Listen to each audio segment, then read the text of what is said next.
It just was so hard to wrap my mind around.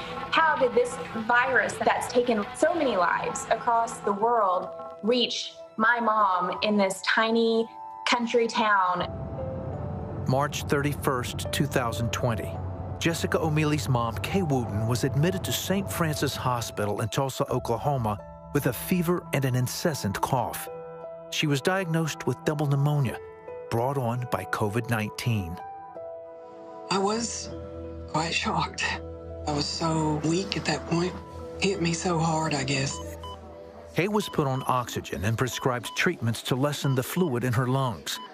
As word spread, her family and friends rallied in prayer. I would see on my phone, people just immediately started responding, praying right now for your mom. And that was very comforting to me in a time where you just don't even know what to do. One of Kay's nurses was Karen Jaffu. Just remember her coming in and just being scared. And so just from her admission, it was just encouraging her. It's going to be okay. From day one, Karen and the other nurses kept Kay's family updated on her condition. They even arranged phone calls. My conversation with her would be maybe 3 or 4 minutes, and then we'd have to hang up because she was really struggling. On day 3, Kay's condition became critical, and doctors decided to put her on a ventilator. At 4:30 in the morning, Kay texted her family. I love you. Tell my grandkids I love them. Tell my daddy I love him. Because I didn't know. My first reaction was, I don't know if I'll ever get to talk to him again. That could be the last line of communication I ever had from her.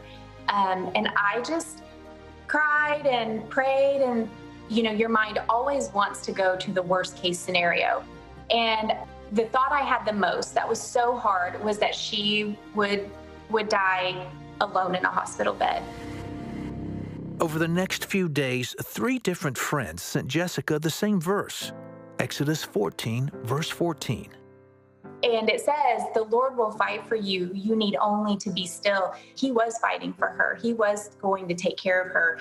And this was our role, to just be still in this time and pray.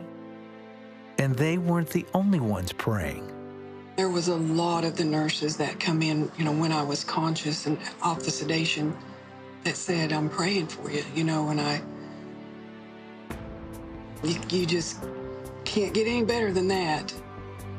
Likewise, Kay's family and friends were also praying for each of the nurses by name.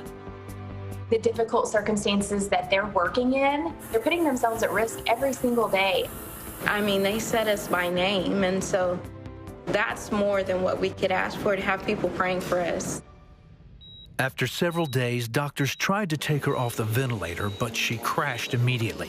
When they decided to try again a few days later, Kay felt alone and scared. But Nurse Karen was there and offered to pray. We prayed about it, and I remember her husband telling me she liked music.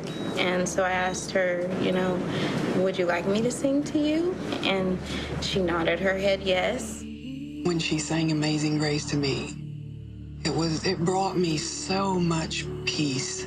I just was being obedient, honestly. I felt it in my heart to encourage her. She needed it. And I can still close my eyes and hear her singing that song. This time, Kay was off the ventilator for 17 hours, giving them a sign of hope. But she crashed again. Late that night, Jessica and her husband received the devastating news. And we were in our living room in the dark for probably 3 hours.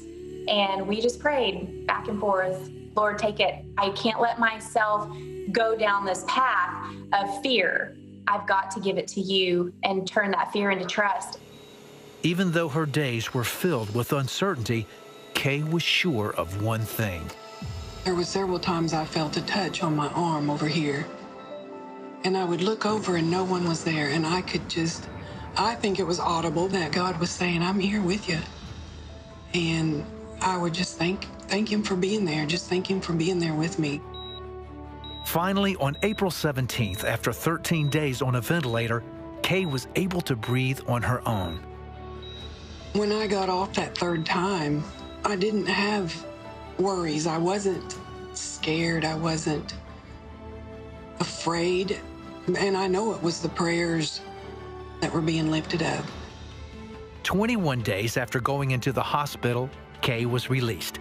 In fact, it was a day earlier than planned, so she and her husband surprised their daughter when they pulled up into the driveway.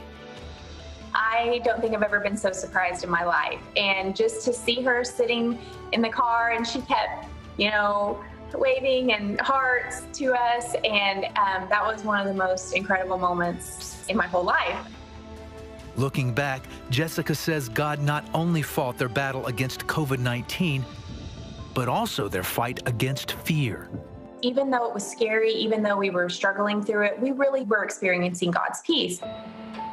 As for Nurse Karen, who's on the front lines of the COVID-19 pandemic, she says it's her faith in God that gives her courage and perseverance. She is an angel, one of God's chosen people for that field.